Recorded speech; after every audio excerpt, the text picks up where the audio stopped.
I love books, and I have recommended some series in the past. The Kenserath Chronicles, the October Day series, and Grand Central Arena, the sequel to which is coming out in October.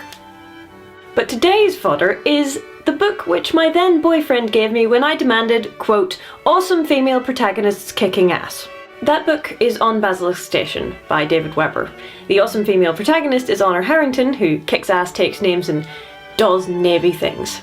Of course, we're now in space! So naval concepts like ships of the line are replaced by ships of the wall, and everyone is suddenly having to navigate in 3 dimensions. But I'm really not much of a sci-fi buff, so unless there is a truly glaring internal inconsistency, it's quite likely I'm not going to notice it anyway.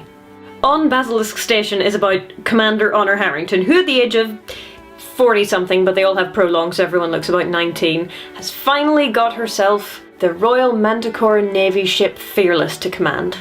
And she is so happy about it. Yay, she gets a big ship all to herself.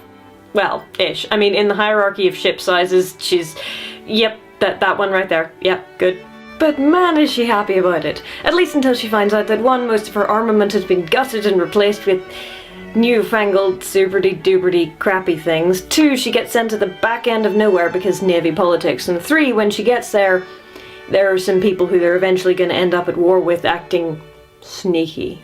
So Honor overcomes challenges, inspires her crew, and takes part in a climactic naval battle in which lots of people die, because David Weber doesn't write military porn. The wider context of the universe is basically, what would happen if we took a certain period of history and set it in space? It's kind of like the opposite of an historical AU, I suppose. If you wish to guess which period of history it is, then you will need no further information than the Haven system capital is called Nouveau Paris and is stony broke and run by aristocrats. Yep. History! But with faster than light travel and gender equality and tree cats. Tree cats are awesome. They're sort of 6-legged, sentient cat beings, and they're so cute and adorable, and I want one, and why don't they exist? The early books clock in around the 400-page mark, which is the sort of snappy length I appreciate. The later books get longer and more political and spend less time with Honor, so I kind of like them less because of that.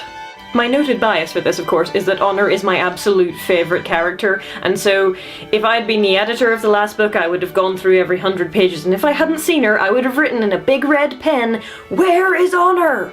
Which might have made me sound bizarrely like Prince Zuko, but never mind, I would have gotten my point across. That said, we never did spend all our time in a book with Honor, because the Honor Harrington series has many characters. I mean loads and loads of characters, which is a good thing because, as previously mentioned, they do die off at quite an alarming rate, and also because some of them are really awesome.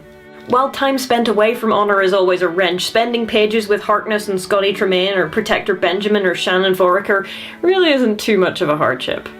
While the later books are much longer and more politically focused, the earlier books especially are just really good, solid, character-driven military sci-fi.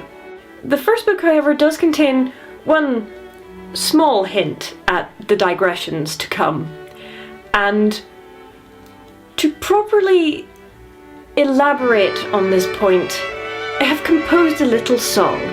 Exposition, exposition, rush it out ASAP.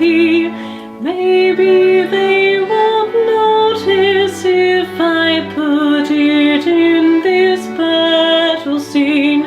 Missiles flying, people dying, 2,000 words of history. Get back to the plot, please, David, spare us from this agony. Chapter 28 ends with screaming and dying and agony and general drama everywhere. Chapter 29 begins with 16 paragraphs on the development of faster than light travel. 16 paragraphs. But don't let that put you off, because the Honor Harrington series is an amazing set of books with a fabulous sense of humour, a fantastic primary character, many brilliant and awesome secondary characters, reams of history jokes, and enough in the way of military sci-fi for people who like military sci-fi, I guess. So go, read. In fact, you can read it for free. The link is in the description, because David Weber is published by Baen Books, and Baen Books are my favourite publishers in the whole world, even though their cover art is, well, let's call it variable and leave it at that, shall we? So yeah, if you want to try out the first book in the Honor Harrington series, as I said, the link to On Basilisk Station is in the description. You can read it online, you can download it to your e-reader, whatever you fancy.